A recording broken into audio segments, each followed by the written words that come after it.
There's something I want you to remember before we go any further. Real love doesn't require you to chase it.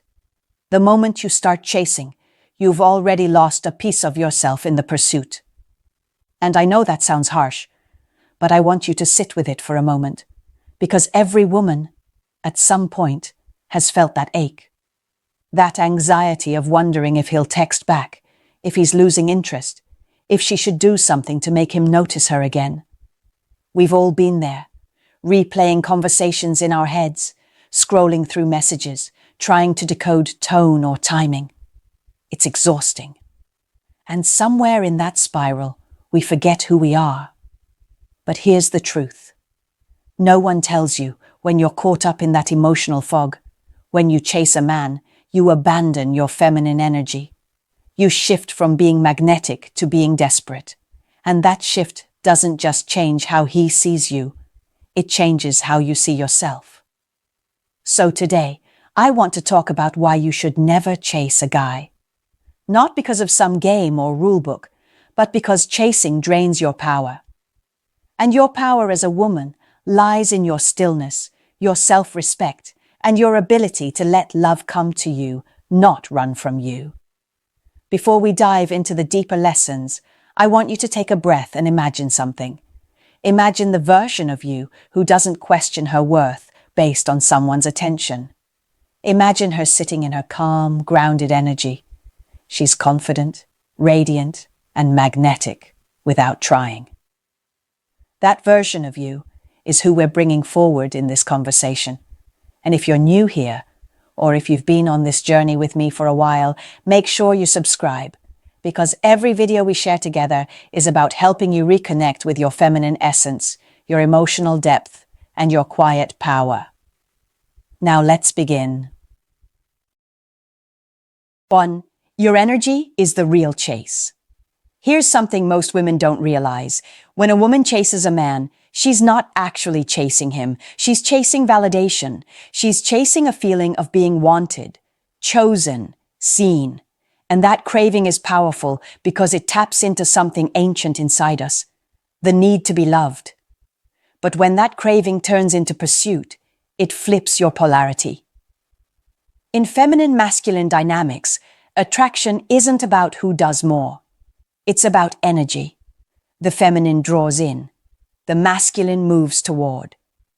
When you start running after a man, you take on the masculine role, the pursuer, the initiator, the one chasing. And that subtly tells him he doesn't have to step up. You're already doing it for him. Think about the ancient archetype of the queen. The queen doesn't run after her subjects, does she? She sits in her throne, poised and powerful, and people come to her because of the presence she carries. Her worth isn't in how loud she shouts, it's in how deeply she knows who she is. So ask yourself, when was the last time you sat in your own presence without needing someone to notice it? When was the last time you said, if he doesn't see my value, that's his loss, not my cue to prove myself? Chasing comes from fear. Fear that you'll lose him, that you'll miss your chance, that you'll be alone. But stillness comes from trust. Trust that what's meant for you will recognize you. Trust that your energy is enough to draw in the right connection without performance or pressure. I want you to remember this. Your energy is the real chase. When a woman is grounded in her peace, men feel it, not because she's perfect, but because she's present. She's not scrambling for attention, she's radiating stability, and stability in a chaotic world is irresistible. Let's take this deeper. When you chase, you're subconsciously saying, I don't believe I'm worthy of being pursued. You're declaring lack instead of abundance. That's why, when a woman decides to stop chasing, really stop, not in a manipulative way, but in a self-loving way, she begins to notice how quickly the wrong men fade and the right ones show up. The queen energy isn't about arrogance, it's about alignment. It's about knowing that if a man wants to be in your life, he'll make room for himself there. You don't have to carve out space for him, and if he doesn't, That's not rejection, that's redirection. So here's a question for you to sit with. Are you chasing a man, or are you chasing the version of yourself you become when he validates you? Because once you can separate the two, you'll stop running after love and start embodying it. 2. The more you chase, the less you're chosen. Let's talk about something uncomfortable but real. When you chase, you're teaching him how to treat you. You're showing him that your attention is available even when his isn't earned. You're saying, I'll come to you even when you pull away.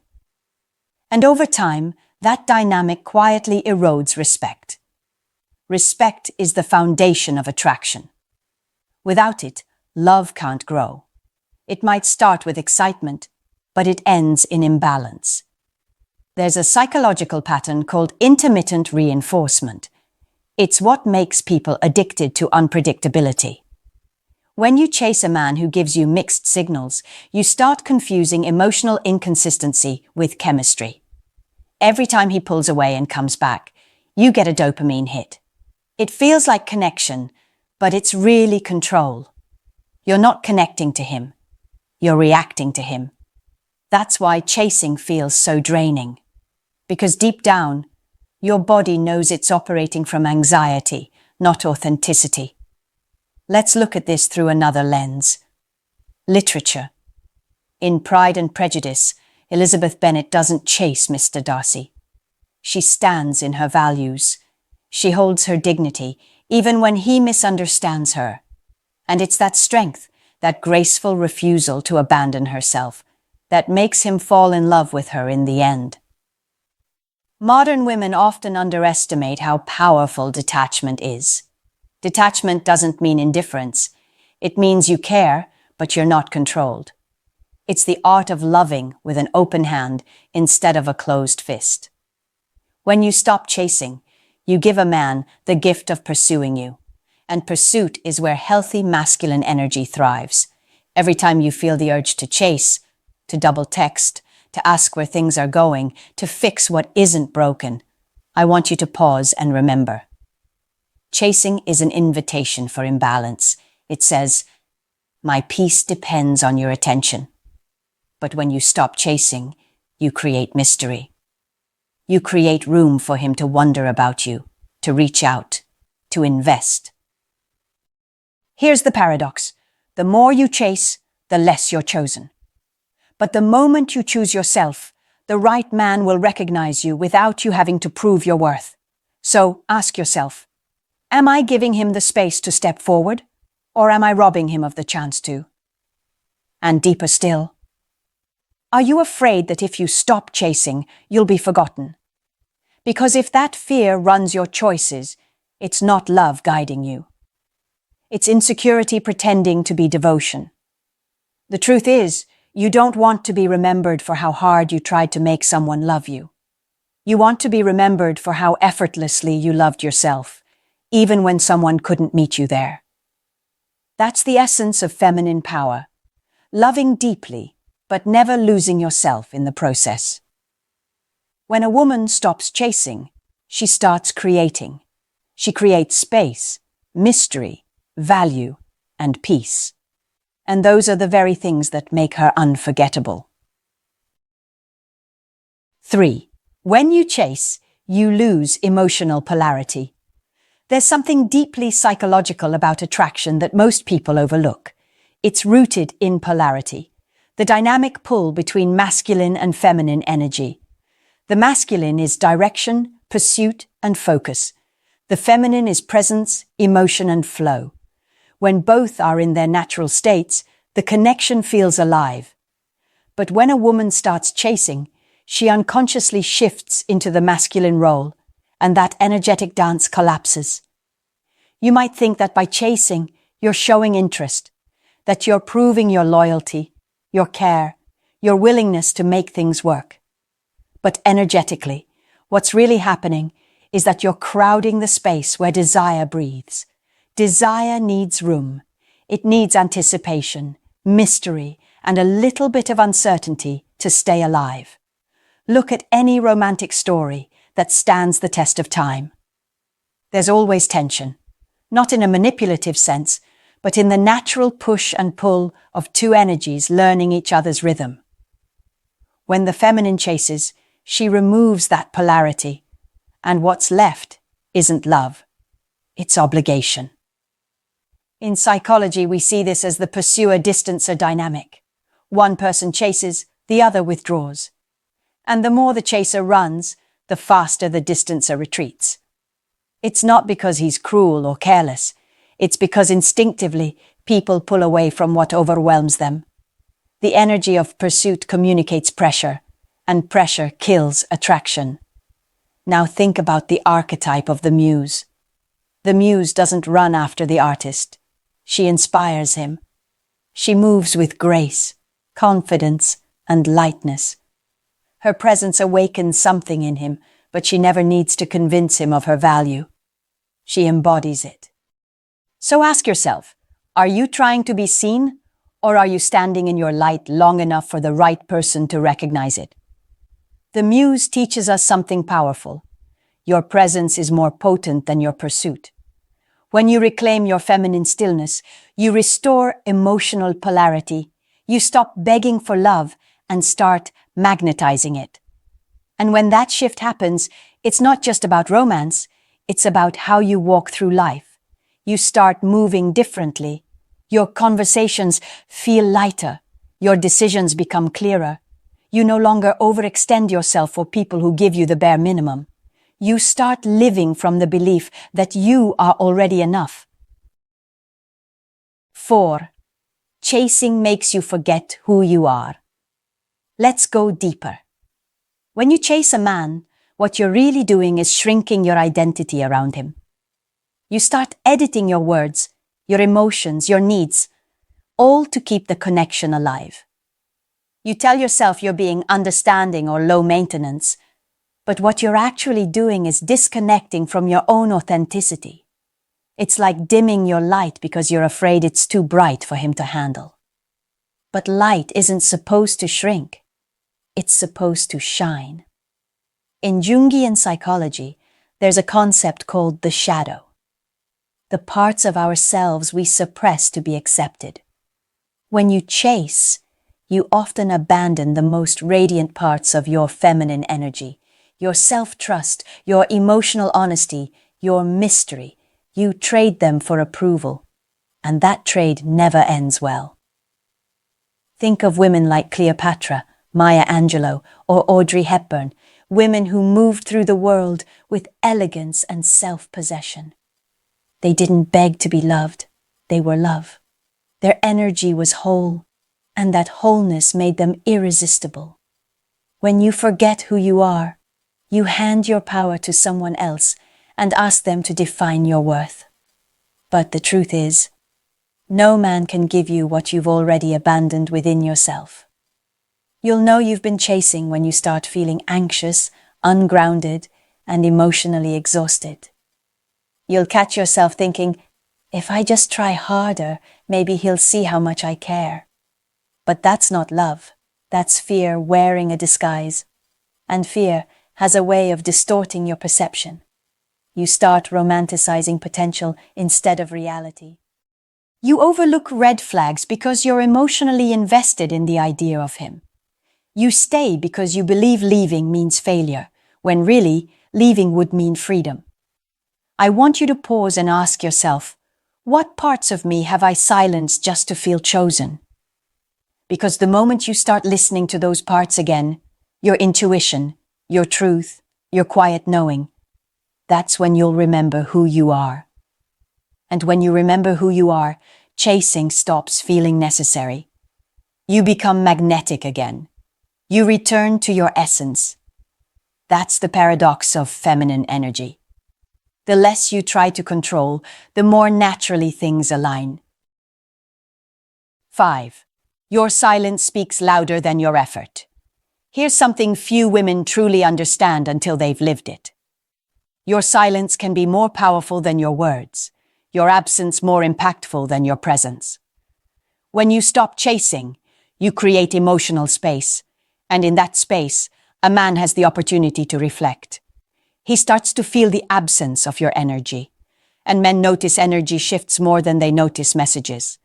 Think of silence not as a punishment, but as a mirror. When you pull your energy back, it shows you who's truly meant to step forward. The wrong man will fade. The right man will move closer. This isn't about manipulation. It's about self-respect.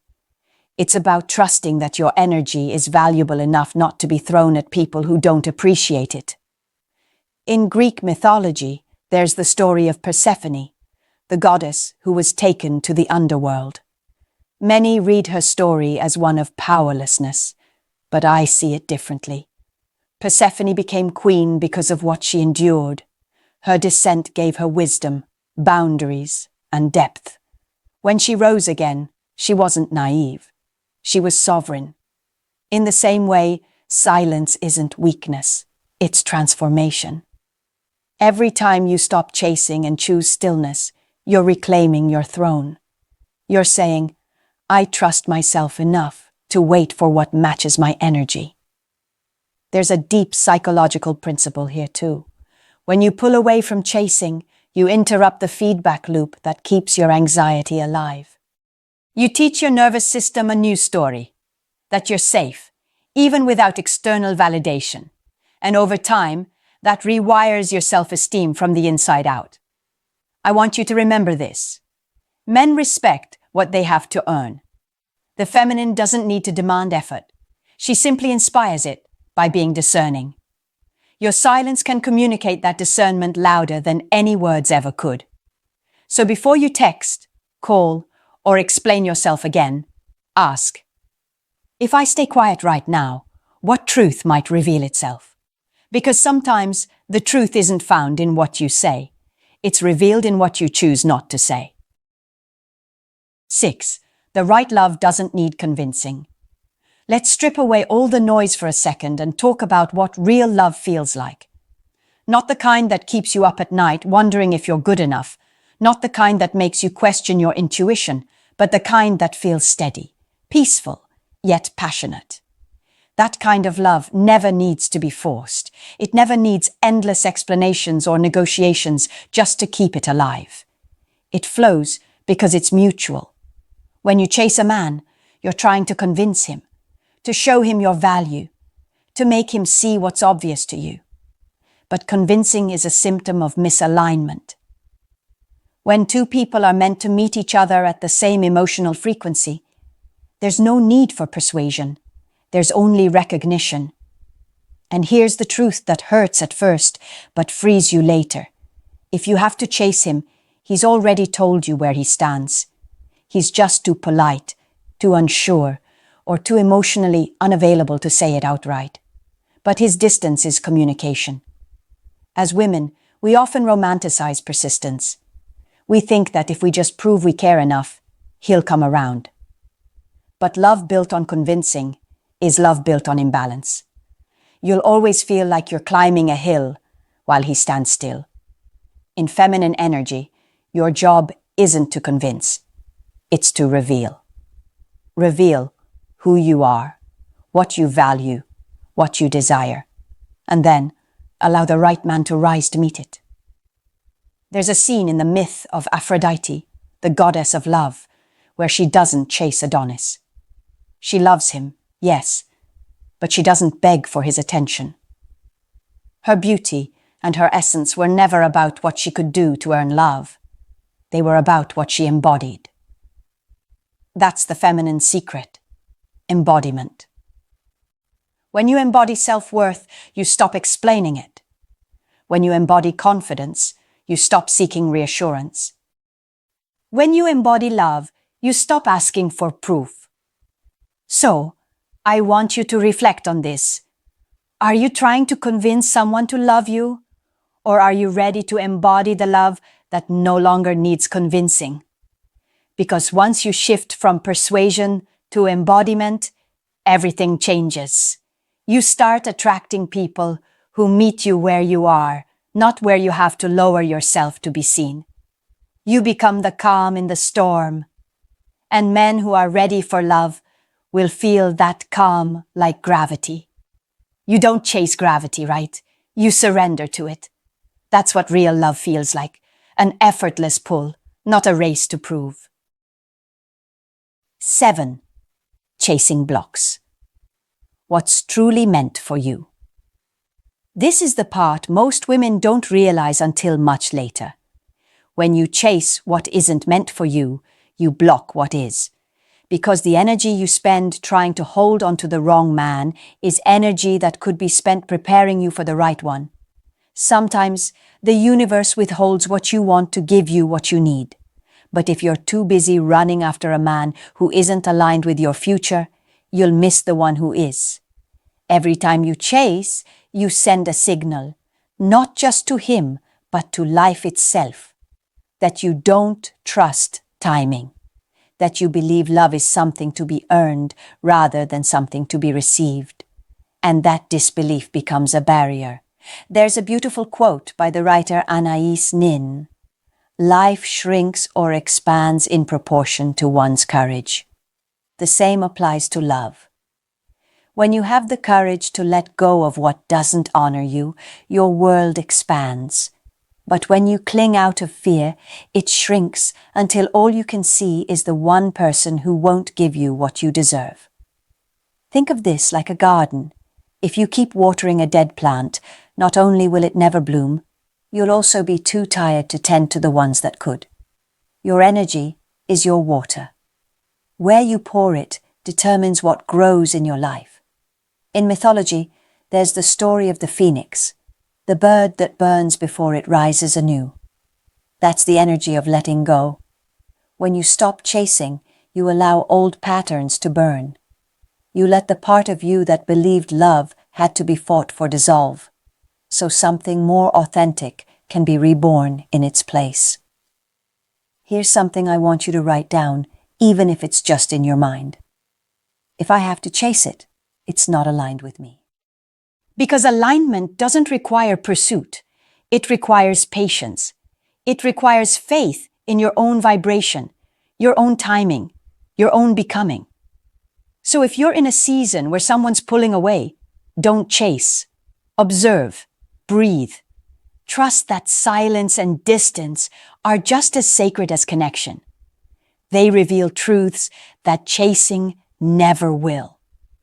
Ask yourself, what might be trying to find me if I stop chasing what's running away? The moment you start trusting that everything meant for you will meet you halfway, you'll never beg for love again. You'll know, deeply, unshakably, that what's yours will recognize you. And that's when peace becomes your new normal. The power of standing still. Here's what I want you to carry with you after today. Love doesn't need to be chased. It needs to be received. The version of you who runs after someone is operating from lack, but the version of you who stands still, she's operating from abundance. Never forget that your feminine power lives in your ability to stay rooted in your worth, no matter who walks in or out of your life. The women who chase end up exhausted. The women who stand still in their grace, in their quiet confidence, they attract everything they once thought they had to chase. So, let today be the day you stop running. Let today be the day you trust that your presence is enough. And if this message spoke to you, remember to subscribe. Because the next conversation we'll have will take you even deeper into feminine energy, emotional healing, and attracting love that mirrors your growth. You're not meant to chase. You're meant to choose yourself first, always.